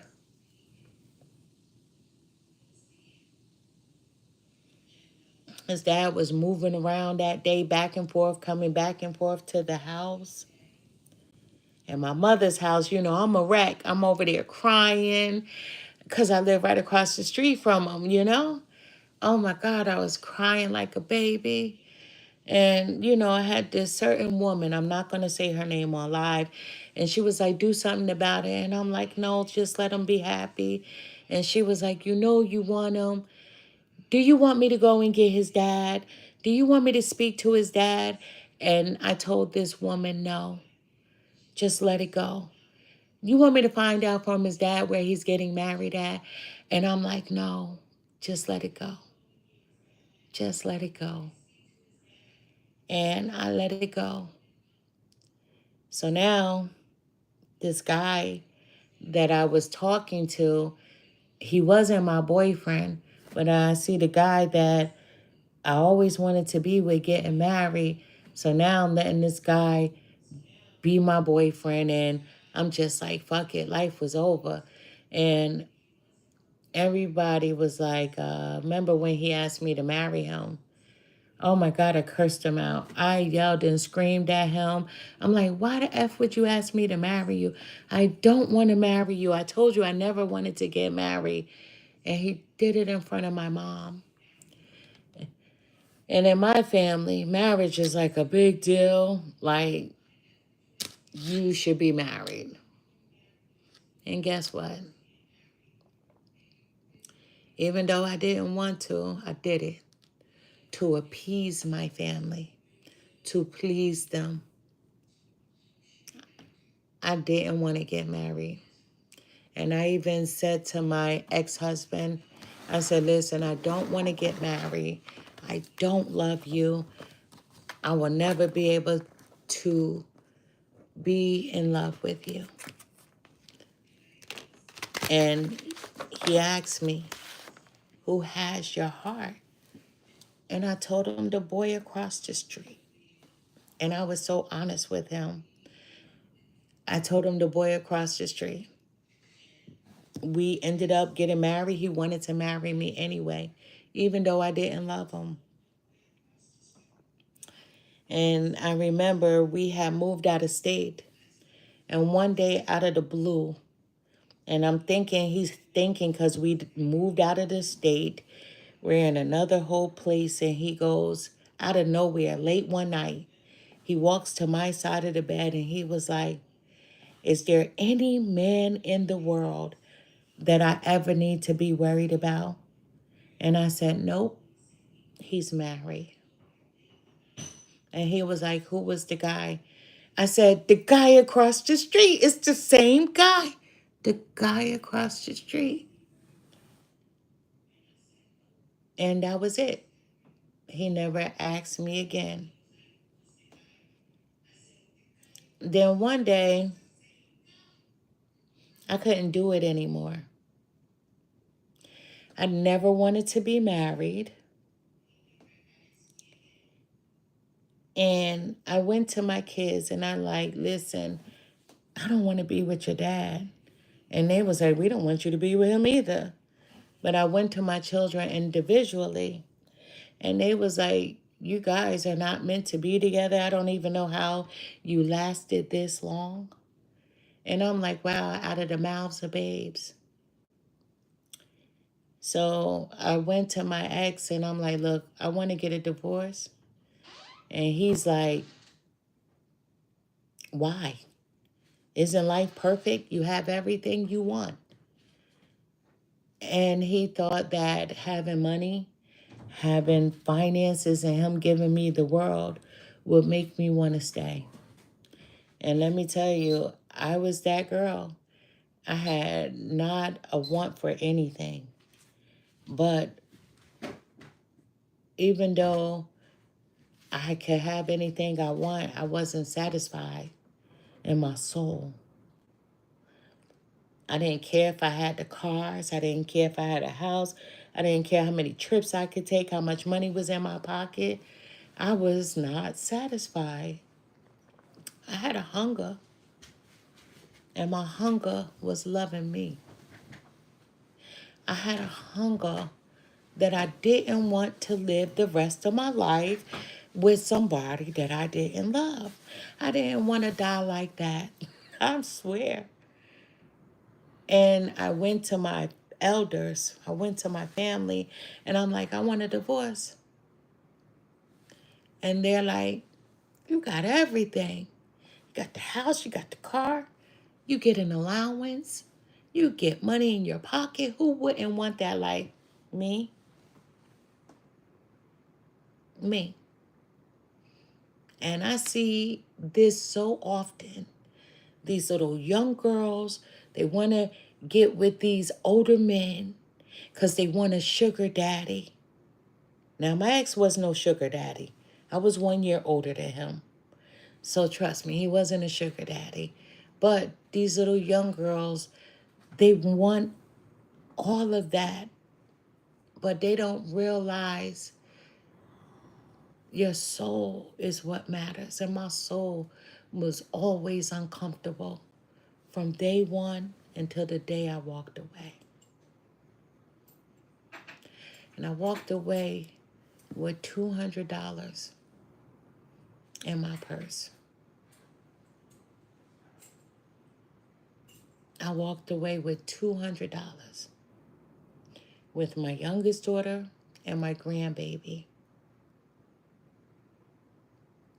Now, I had help around me, but I was so stubborn. I didn't want help from anyone.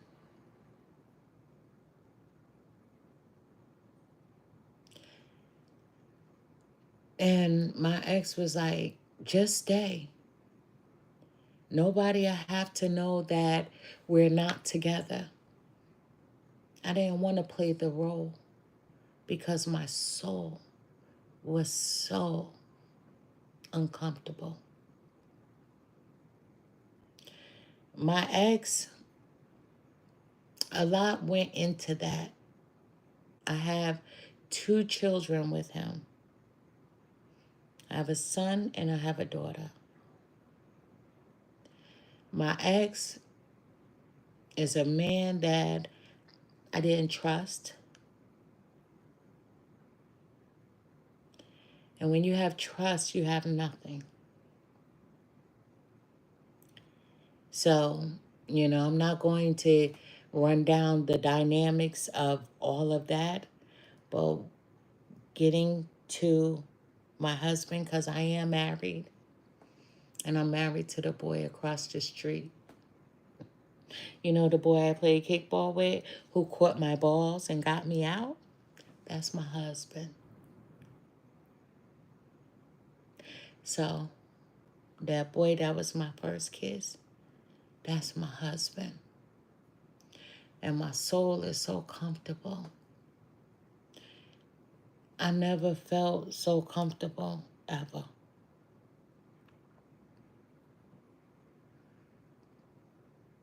I wake up with him. I go to sleep with him. And We have our ups and we have our downs, like everybody.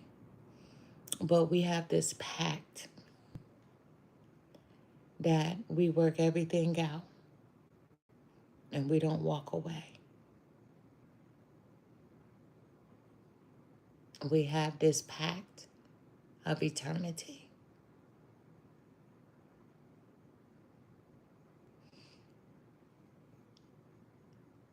I didn't wait for him, and he didn't wait for me. He lived his life, and he too was married. And even though my soul yearned for him, it was decades before he and I got to be together.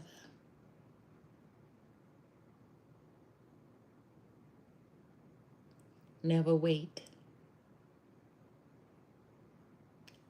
If you wait, you miss out on so many things. My husband didn't wait for me, nor did I wait for him. This person that you yearn for, you've already told them how much you love them. You already opened the door to you wanting to be with them.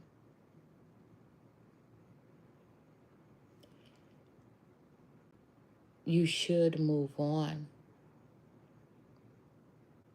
but it's your choice. You can wait and be alone, and if you're okay with that, that's okay, because a lot of people, they don't desire to be in relationships. But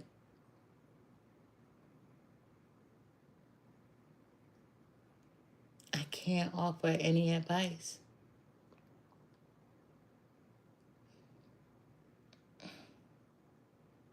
My first kiss, my husband, will be my last kiss.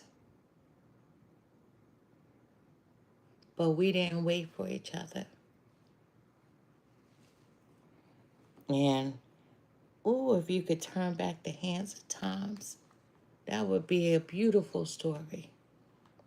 But we can't turn back the hands of time. We have to live in the now. Right here, right now.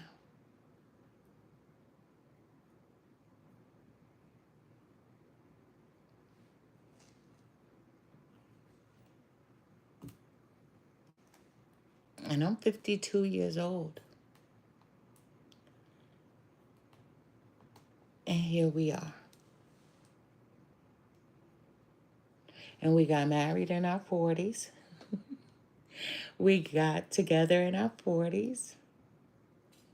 And he's my first kiss and he will be my last kiss.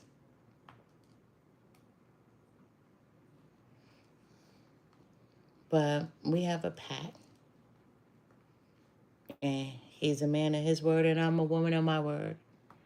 That we will not be with each other and be uncomfortable. We would not be with each other and really not want to be with each other. We won't fake anything and we speak about everything.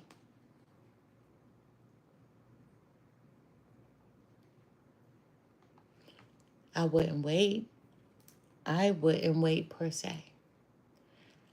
And I'm not saying not to wait and be out there dating. I would get up and I would live my life. I would get up, I would live my life. I would smile as much as I can. I would laugh as much as I can.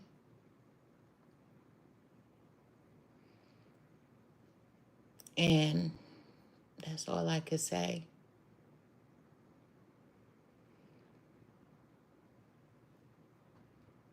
That's all I could say. But each member of my family, everybody knew about the boy across the street. Listen, nobody came to my mama's house without me talking about the boy across the street. Nobody. Like, not my aunts, my uncles, my family members, my associates. Nobody came on my block without me saying, see that house right there? one day that's going to be my husband. I swear I used to say that. I would say that to members in his family. I did. I would always say, that's my husband.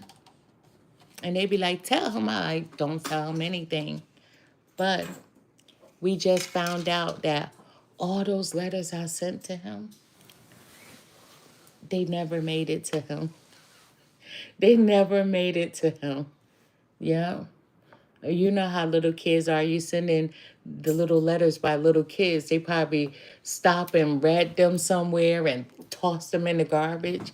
But none of the letters ever made it to him. That's what I found out recently. You know? But I wouldn't wait. That's all I can say. I wouldn't wait. I would live my life. I would live my life. I would. I would get up, get out, and enjoy life. I would get up, get out, and enjoy life. And from the moment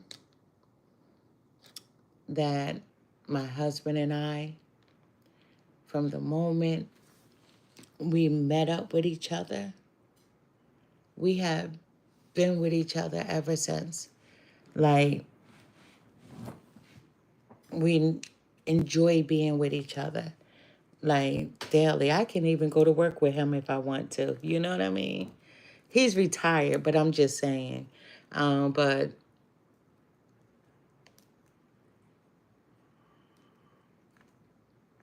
we go everywhere with one another. We enjoy each other. We do. We're with each other every single day. I wouldn't stop life. He lived. I lived.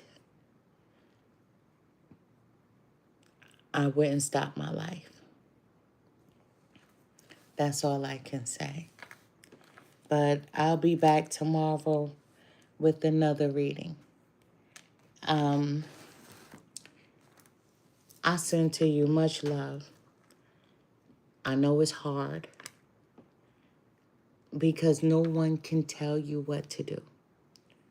Your soul will guide you, and only you know what's best for you. And I would ask my team to guide me.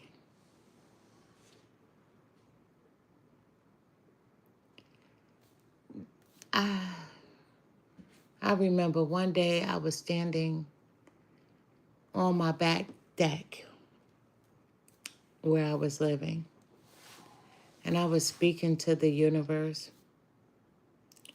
I went and sat on the porch, the front porch. I was speaking to the universe some more, but with my soul. That night, I went in the house, I took a bath. And as soon as I got out the bath,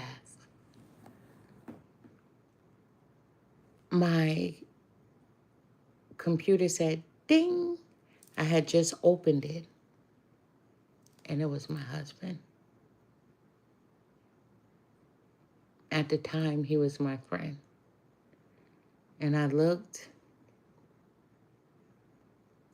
and I was like, whoa. And we had started talking ever since, and then that was that. But if your soul won't let you let this person go, there's nothing that anybody can say to you, because the soul knows.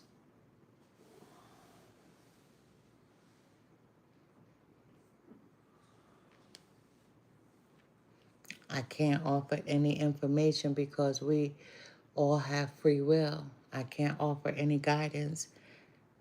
When I do readings, I never give people any information to make them do what I would want them to do, what my opinion is. I never do that. We have to work it out within ourselves because that's the power of having free will. But the soul always knows. You can speak directly to your soul, and you can ask your soul to guide you. A lot of people get it misconstrued. They think that they're supposed to lead with the heart. But the heart is an organ. It pumps blood. You lead with the soul because the soul is the part of you that will never hurt you. That's going to always be honest and true to you. The soul is eternal. So I would communicate with the soul, connect to the soul, and listen because we can always hear the soul. It sounds just like you and just like me.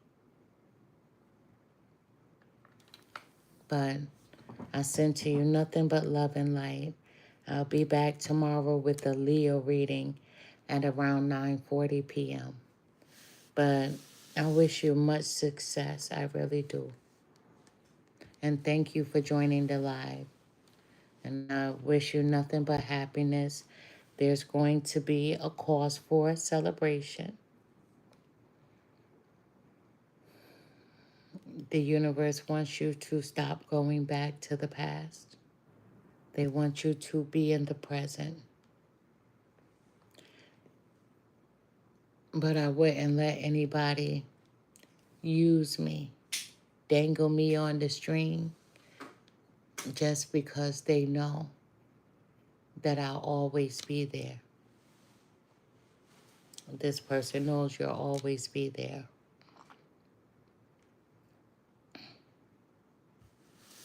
But I'll be back tomorrow. Good night.